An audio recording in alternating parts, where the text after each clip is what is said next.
La méditation du jour a pour titre « Le Dieu des bons comptes ». Il lui dit « Je te jugerai sur tes paroles, mauvais serviteur.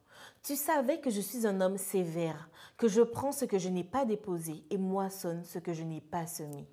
Pourquoi donc n'as-tu pas placé mon argent dans une banque et à mon retour je l'aurais retiré avec un intérêt ?» Luc 19, les versets 22 à 23.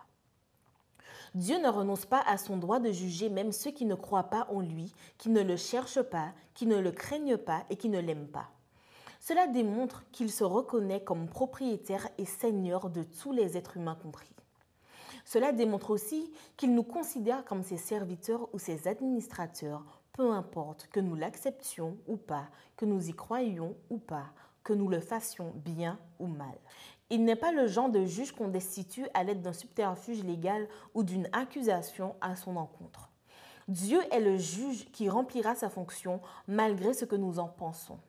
Il n'accepte pas la paresse et l'inutilité comme bonnes et valables. Le texte d'aujourd'hui nous présente un serviteur qui s'est montré capable d'argumenter, mais Dieu l'a affronté avec ses propres termes. Tu dis que je suis sévère, que je prends ce que je n'ai pas déposé, que je moissonne ce que je n'ai pas semé. Mais laisse-moi maintenant te dire ce que je crois.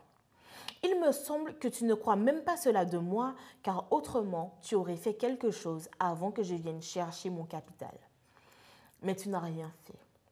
Je crois donc que ton problème est la paresse et l'inutilité. Je t'ai donné la possibilité et les moyens de faire du profit, mais ici, le problème, c'est toi.